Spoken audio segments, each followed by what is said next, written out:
My name is doctor सरिता कर्ण। मैं नागार्जुन संस्कृत महाविद्यालय तरुणी में समाजशास्त्र की अध्यापिका हूँ।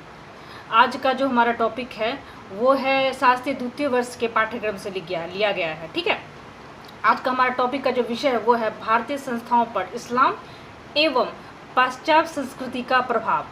अब तो मैं ये बता दूं कि ये दोनों का जो प्रभाव है हमारे समाज में बहुत देखने को मिलता है। अभी भी चाहे ब्रिटिश काल से हो, चाहे मौर्य काल से हो, मुगल काल से हो, अभी भी उसका प्रभाव देखने को मिलता है। ठीक है, पहले जो आक्रमण हुआ मुस्लिम समाज ने, मुस्लिम समुदाय ने जो आक्रमण किया हमारे देश पे, चाहे अफ़गान से हो चाहे जहीं से भी यहाँ हो, जो आक्रमण किया हमारे देश पर, तो क्या हुआ, कुछ सिर्फ लूटने और उन पे राज करने के लिए, सिर्फ लूटने के लिए आए थे। तो उन्होंने क्या किया, धन संपदा लूट के चले गए। कुछ को यह देश अच्छा लगने लगा, उनके अनुकूल लगने लगा, तो उन्होंने क्या सोचा कि अपनी संस्कृति और अपने इस्लाम को आगे बढ़ाने के लिए ये देश हमारा अच्छा है, हम अपने यहाँ संस्कृति का, अपने धर्म का प्रचार करें। तो इसके कारण क्या हुआ, बहुत से मुस्लिम जो समुदाय थे वो रुक गए। इससे क्या हुआ, हमारे संस्कृति पर उन मुस्लिम समुदाय के वहाँ होने वाले प्रभाव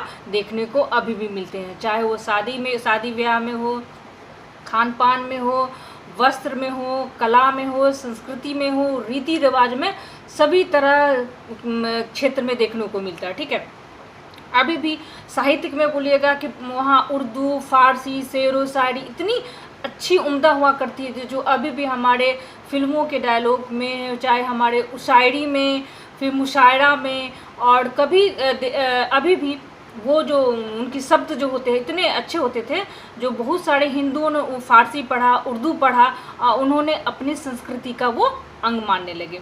अभी भी ब्रिटिश समाज में जो न्यायालय वगैरह हुआ करते थे उसमें उर्दू फारसी का बहुत प्रयोग होता है। अभी भी कुछ न्यायालय ऐसे हैं जिसमें अभी भी उर्दू और फारसी में वहाँ प्रयोग किया जाता है। ठीक है, न्यायालय में प्रयोग किया जाता है।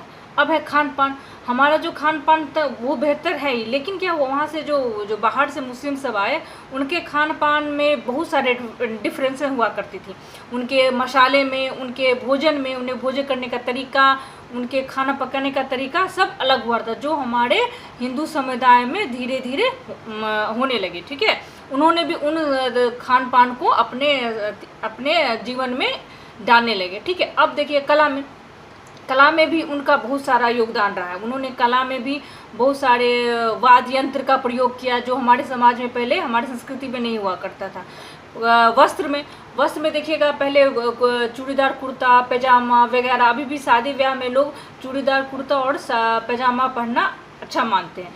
अब ये मेरे कहने का मतलब है कि अभी भी हमारे समाज में, संस्कृति में, समाज संस्कृति में पाश्चात्य हो चाहे हिंदू मुस्लिम सभ्यता अभी भी है। जो पाश्चात्य सभ्यता है वो अभी इतना विकसित कर चुका है, जो कभी कभी हानि भी है, अच्छा भी। पाश्चात्य के कारण क्या हुआ, हमारे संस्कृति का विघटन हुआ, एक कल व्यवहार का विकास हुआ।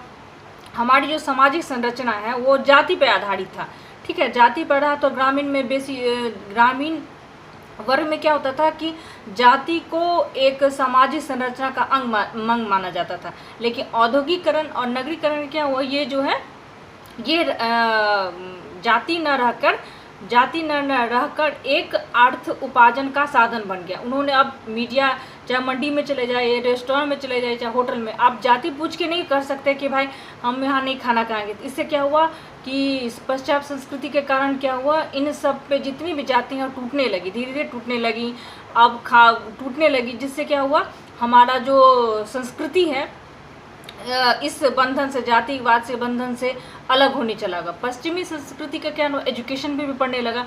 बहुत सारे एजुकेशन, जो महिलाएं उतना शिक्षित नहीं होता, उन्हीं एजुकेशन का आजकल जितनी भी महिलाएं पढ़ रही हैं, शिक्षित हो रही हैं, वो पश्चिमी संस्कृति, वहाँ देखा कि नहीं भाई महिलाओं को तो अच्छा से विकास हो रहा है, उनकी एजुकेशन पे ज़्यादा ध्यान दिया जाता। तो सरकार ने भी कोशिश की, नहीं भाई हम भी अपने महिलाओं को सशक्त बनाने के लिए ये सब प्रोग्राम या एजुकेशन के जो जितने भी महिला संबंधित प्रोग्राम है वो बनाएंगे। इससे क्या हुआ, महिलाओं का सशक्तिकरण बढ़ा। अब क्या हुआ, वहाँ ढांचा तो बदला है, लेकिन पश्चिमी संस्कृति के कारण कभी कभी बुरा प्रभाव भी देखने को हमारे मिला। जैसे विघटन हुआ, उस संस्कृति को में युवा इतने चकाचौंध हो गए, अपनी संस्कृति को भूलते चले, लेकिन जो उचित नहीं है। उचित नहीं है कि जो, क्योंकि जो आपकी संस्कृति, जिससे आपकी पहचान होती है, अगर आप उसी को भूलते हुए चले जाते हैं तो वो हमारे संस्कृति के लिए अच्छा बना। मैं ये नहीं कह रही हूँ कि पश्चिमी संस्कृति या इस्लाम संस्कृति, कोई भी संस्कृति बुरी है, लेकिन अपनी संस्कृति को संरक्षण करते हुए हम अपना विकास, हम उन्हीं चीज़ों को ले, चाहे इस्लाम हो चाहे पश्चिमी संस्कृति, हम उन्हीं चीज़ों को लो जो उनका उनमें अच्छा हो। हम उन चीज़ों को न लो जो हमारी संस्कृति को गलत प्रभाव डालते हों, उन्हें विकसित ना होने दो, क्योंकि हमारी संस्कृति हमारी धरोहर है। आज इस टॉपिक में जो मैंने टॉपिक उठाया है वो बेहद ही महत्वपूर्ण टॉपिक है। कभी कभी ऑब्जेक्टिव में भी पूछ सकता है कि भाई आप इस्लाम संस्कृति हमारे सभ्यता को कितना प्रभावित किया, पश्चिमी संस्कृति के क्या क्या दुष्परिणाम हो, ये सब पूछ ही सकते हैं। इस वीडियो में इतना ही। आगे वाले वीडियो में दूसरे टॉपिक के बारे में बताऊंगी। धन्यवाद।